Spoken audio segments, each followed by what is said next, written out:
प्रसंग जो चल रहा है हम उसी पर आते हैं। जैसा कि दास आपको कल बता रहा था कि सत्संग जो उद्देश्य लेकर कल किया था वो तो स्टार्ट नहीं हो पाया था, क्योंकि सबसे पहले डेफिनेशन ऑफ गॉड आपको बताई जाती है, परमात्मा की परिभाषा क्या है। तो कल आपको सिद्ध किया था कि 3 पुरुष हैं, एक सरपुरुष, एक अक्षर पुरुष, एक परम अक्षर पुरुष।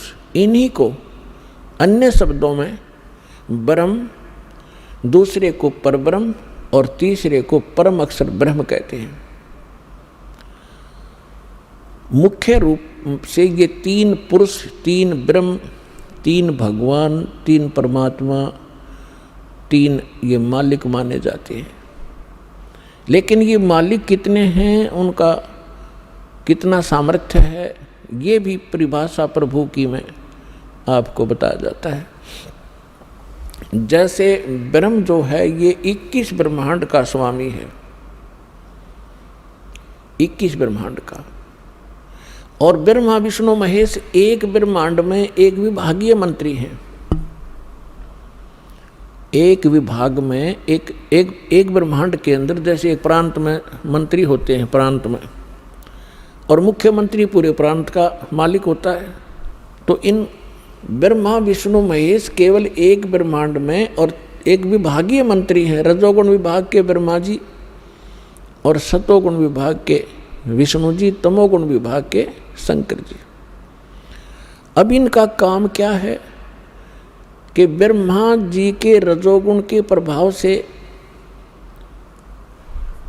सभी प्राणी संतानों उत्पत्ति करते हैं, और यहाँ की ये नकली सुख सुविधाएं, झूठे सुख, कोठी, बंगले, कार, अच्छी पोस्ट, कोई मंत्री पद प्राप्त करूं, ये उसी प्रेरणा से प्रेरित होकर के ये जीव इच्छा करता है। अपने आत्माओं, जैसे इन तीनों भगवानों के शरीर के अंदर काल भगवान ने, इनके पिता ने एक ऐसी व्यवस्था कर दी है, ये इनके बस की बात भी नहीं है।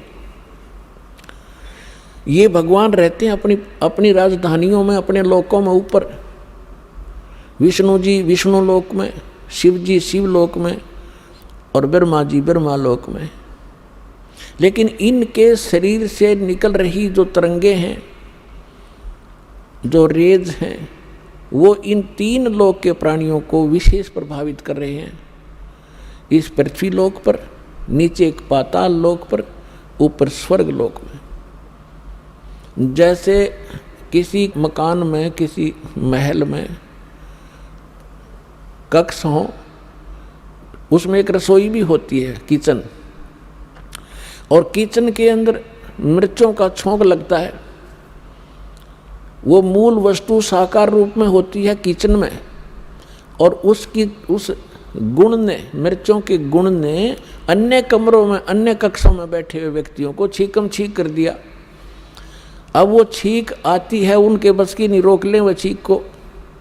और वो आई कारण क्या बना कि उस मिर्च के उस तरंग ने आकर, रेज ने प्रभावित कर दिया, और सब छीक लग रही है। वो जीव के बस का नहीं, उसने रोक सके। इसी प्रकार ये ब्रह्मा विष्णु महेश को इस काल भगवान ने अपने स्वार्थवश अपने पुत्र रूप में उत्पन्न करके और यहाँ के प्रधान बना दिया। ये 3 देवता प्रधान है इस काल के, और इन्हीं से निकल रहे इन गुणों से हम प्रभावित होकर के कैसे क्रियाएं कर रहे हैं। ब्रह्मा जी के शरीर से निकल रही उन रेज से, उनकी तरंगों से हम प्रभावित होकर के संतानों उत्पत्ति करते हैं, यहाँ के फोकट राजपाट की इच्छा करते हैं, बड़ी कोठी चाहते हैं, बड़ा बंगला चाहते हैं, बड़ी कार चाहते हैं। उसके लिए चाहे हमने कितना अनर्थ करना पड़े, चाहे रिश्वत लेनी पड़े, चाहे 2 के 20 बनाने पड़े, चाहे मिलावट करनी पड़े, अपने कर्म बिगाड़ते रहेंगे। जीव जब तक इस परमात्मा के एंटीबायोटिक, इन कैप्सूलों को नहीं खाएगा, इस ज्ञान को और इस मंत्र को जाप नहीं करेगा, तब तक इन पे ये प्रभावित रहेंगे। और जब ये एंटीबायोटिक बस आपको ज्ञान मिलेगा, आपको समाधान मिलेगा, फिर ये निष्क्रिय हो जाएंगे। और विष्णु जी के सतोगुण के प्रभाव से हम यहाँ ममता है आपस में, भाई और बहन का प्यार, माता पिता के अंदर ममता, पति पत्नी का लगाव, संपत्ति की में अपनी धारणा दृढ़ कि मेरा है, ये मेरा है, तो ये जीव के बस का नहीं कि इसे मन हटा सके। और भगवान शंकर जी का आपको पता ही है, तमोगुण है, और वो क्या करता है, संहार करता है। ऐसा क्यों करते हैं? सारा का सारा कार्य आपसे बाई फोर्स कराया जा रहा है, बाई फोर्स, आपके बस का नहीं कुछ। जो कुछ भी करना है, इस काल भगवान ने कोई ऐसे साधन बना रखे हैं कि जीव विवश होकर के सब कार्य करता है। अब परमात्मा ने अपनी प्यारी आत्मा धर्मदास जी को इस काल की डेफिनेशन बताई। क्या डेफिनेशन बताई?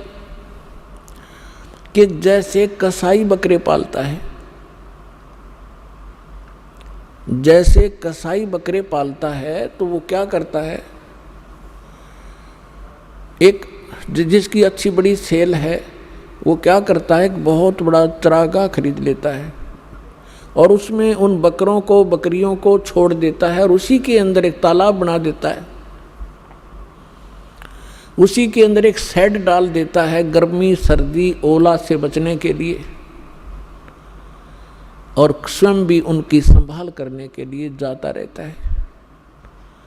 अब वो अबोध बकरे उस सारी सुविधाओं को प्राप्त करके ये समझते हैं कि हमारा जो मालिक है ये बहुत ही दयालु है, बड़ा नेक व्यक्ति है, देखो हमारी कितनी केयर टेक करता है, हमारी सुविधाओं का कितने ध्यान रखता है ये।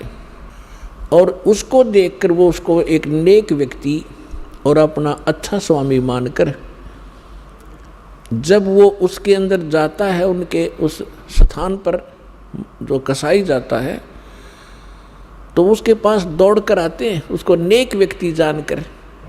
कोई उसके ऊपर पैर उठाकर सीने से लगाने की चेष्टा करता है, कोई उसको चाट रहा होता है, और वो ऐसे हाथ लगा लगा कर देख रहा होता है। वो तो कसाई देख रहा कि इसमें मांस कितना हो गया, और वो सोचे ये प्यार करे मारे थे। पुण्यात्मा, यही सती थी कबीर भगवान ने, हमारे परम पिता ने आकर हमें बताई कि जिस लोक में तुम रह रहे हो, ये काल का लोक है, ये कसाई है, इसका रहम नहीं है। यहाँ पर किसी का बेटा मरो तो किसी की बेटी मरो। जैसे उस समय तो वो कसाई कितना अच्छा लगता है, और जब उसको कहीं से ऑर्डर आता है कि 20 बकरे चाहिए, तब वो ना देखता किसकी बेटी मरेगी, किसी का बेटा मरेगा, एक लाठी लेकर निकाल लेता उनमें से मोटे मोटे छांट के, और शेष बचे रोते रहते हैं, भागते रहते हैं, मिमाते रहते हैं। उनको पता लग जाता कि ये गए, अब खैर नहीं है इनकी, आभास उनकी आत्मा में भी इसका हो जाता है।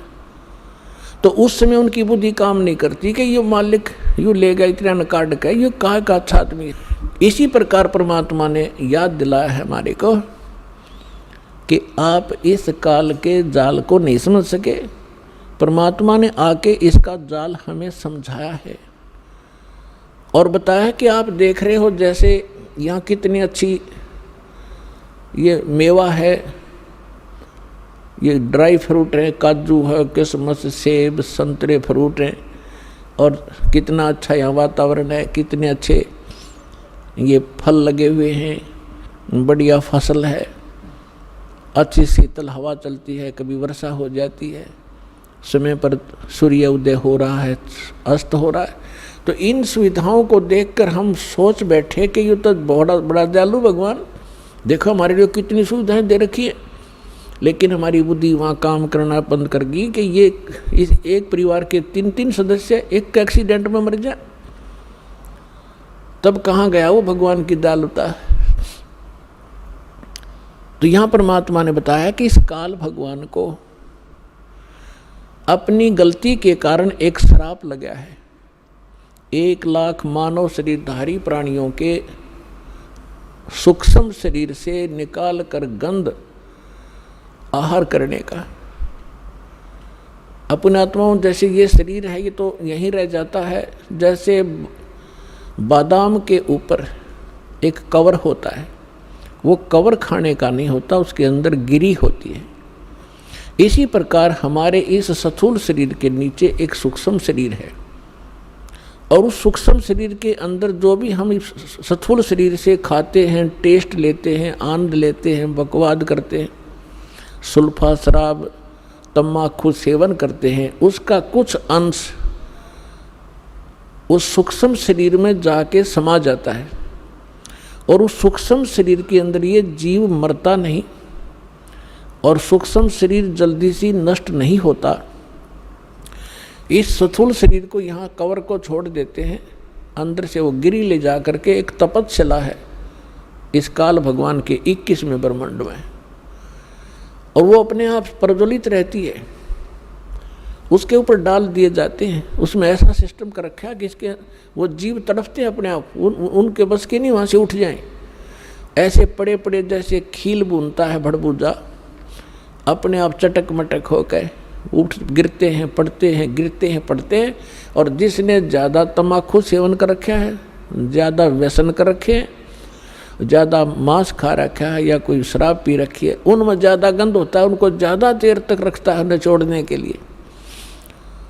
और फिर उससे एक लाख से निकले हुए उस गंध को ऑटोमेटिक उसके एक पात्र में चले जाते हैं, और उसके बाद उन जीवों को वहाँ से उड़ा दिया जाता है। अब वो आकर के फिर बीच में शीतल क्षेत्र से आकर वो नॉर्मल से होकर धर्मराज के दरबार में आकर गिरते हैं गदड़ गदड़, जैसे बादरा ज्वार निकला कर थ्रेसर में तो अपने आप पड़ा कर पटर पटर जाकर वहाँ जा कर के फिर पंक्ति लगवा देते हैं कि लाइन लगाओ, अपने कर्म अकाउंट कराओ। फिर वहाँ जाकर वो अकाउंट न्यारा रह गया, तेने इतने पाप किए, इतने पुण्य किए, पुण्य के लिए स्वर्ग चल, पाप के लिए नरक चल। फिर 83 लाख योनियों में ये चक्कर ज्यों का त्यों। सतगुरु आए दया करी, ऐसे दीन दयाले, बंदी छोड़ वृत्तास कहा, जठर गनी प्रतिपाल। सतगुरु आए दया करी, परमात्मा स्वयं सतगुरु बनकर आए। सतगुरु मीन जो सच्चा ज्ञान दे, यथार्थ जानकारी दे भक्ति की। हम कौन हैं, हम कहाँ से आए हैं, हमारा यहाँ क्या उद्देश्य है जीने का, हम क्यों मर रहे हैं, क्यों खप रहे हैं। किसी की टांग कट गई, कोई कैंसर भोग रहा है, किसी के मुंह में बुरा हाल है, किसी का अधरंग मार गया है, किसी का बेटा मर गया, किसी की बेटी मर गई। एक परिवार के 4 सदस्य खत्म हो जाते, शेष टक्कर मार रहे होते। इस लोक में तुम रह रहे हो क्योंकि आपको विकल्प का पता नहीं था। और जिन नकली संतों ने परमात्मा की वाणी चुरा के इस राधा स्वामी पंथ, धन धन सतगुरु पंथ, ये जय गुरुदेव पंथ, ये निरंकारी पंथ, और जितने भी ये अन्य जो हिंदू धर्म के ठेकेदार हैं, इन्हें कख भी पता नहीं क्या है का, ये सारे काल के दूत हैं, उल्टा ज्ञान दे रहे हमारे को। इनको ज्ञान नहीं था, ये सच्चाई हमें बता नहीं सके क्योंकि ये सब काल प्रेरित है।